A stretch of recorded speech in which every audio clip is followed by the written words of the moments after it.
और ये बीजेपी की मंशा को दर्शाता है। ये बिधूरी जो कह रहे हैं ये बीजेपी की मंशा है।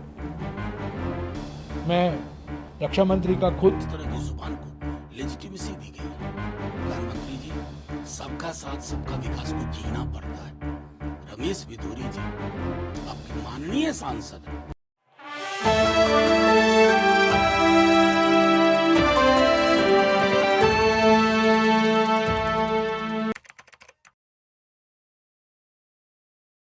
वो अत्यंत निंदनीय है। इसकी कितनी भी निंदा की जाए वो कम होगी।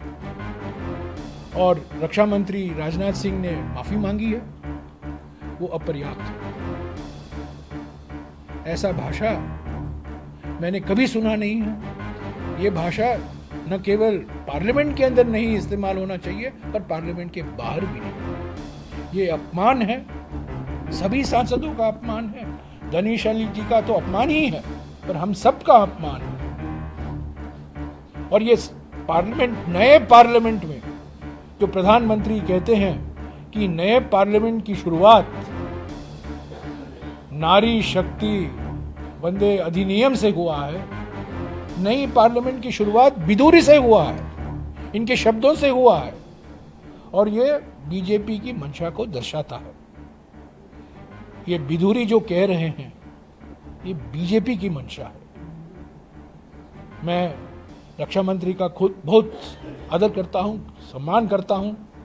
उनकी मजबूरी थी, उनको उठना पड़ा, उन्होंने माफी मांगी।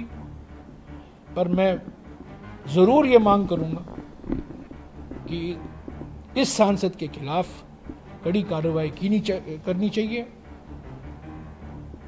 आम आदमी पार्टी के 2 सांसद राज्यसभा में सस्पेंड हुए हैं, राघव चड्डा और संजय सिंह, क्योंकि वो नारे लगा रहे थे, वो प्रोटेस्ट कर रहे थे और उनको सस्पेंड किया गया। और बिधूरी ने जो भाषा का इस्तेमाल किया है, मैं समझता हूं ये एक फिट केस है सस्पेंशन के लिए, और इनके खिलाफ कड़ी से कड़ी कार्रवाई की जानी चाहिए। आश्चर्य नहीं हुआ, आश्चर्य कतई नहीं हुआ। प्रधानमंत्री जी के वसुधैव कुटुंबकम की सच्चाई यही। गोडसे को देशभक्त बताने वाला सांसद कौन है, किस पार्टी का है? टिम्बकटू में नहीं, भोपाल से सांसद है। और कल जो भाषा सदन के अंदर बोली गई, एक सांसद के लिए अगर सदन के अंदर ये भाषा बोली जा रही है, तो सोच के देखिए कि सड़कों पर, गलियों में, नुक्कड़ में, गांव में मुसलमानों के खिलाफ, दलितों के खिलाफ, वंचितों के खिलाफ किस तरह की आवाज को, किस तरह की जुबान को लेजिटिमेसी दी गई है। प्रधानमंत्री जी, सबका साथ सबका विकास को जीना पड़ता है। रमेश बिधूरी जी आपके माननीय सांसद हैं, और उनके लिए आप एक सख्त शब्द नहीं बोल पाए, कुछ भी नहीं। यानी कि मानूंगा ना कि आपकी मर्जी से ही हो रहा है। आपकी मर्जी के बगैर तो आपके दल में एक पत्ता नहीं हिलता है, तो बिधूरी कैसे हिल गए? I want to say and bring to your notice something very shocking that happened in the Lok Sabha yesterday in Parliament. Bharatiya Janata Party's BJP's South Delhi MP Ramesh Biduri made some comments on the floor of the Parliament while giving his speech. These comments were directed at a Muslim MP, a fellow member of Parliament colleague. And on the floor of the Parliament, Ramesh Biduri, and I absolutely hate to point out even these despicable words, but BJP's Ramesh Biduri referred to a Muslim MP in the Lok Sabha using the words Katua, Bhadwa and Mullah Atankwadi. This sort of language is now being used on the floor of the Parliament, and the BJP MP in question, Ramesh Biduri, has not faced any action, let alone any condemnation from his party or from Prime Minister Narendra Modi. Prime Minister Modi, when he goes to America and when he travels around the world, likes to say that, oh, democracy is in our DNA and nobody is discriminated against, etc., etc.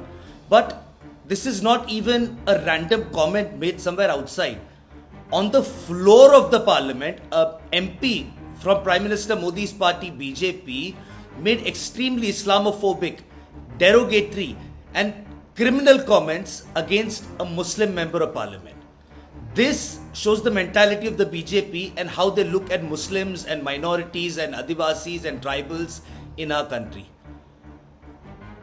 I call upon Prime Minister Modi and the BJP to condemn this statement by Ramesh Biduri immediately and take action against him. By action, I don't mean, oh, I will not speak to him like Prime Minister said with Pragya Singh Thakur.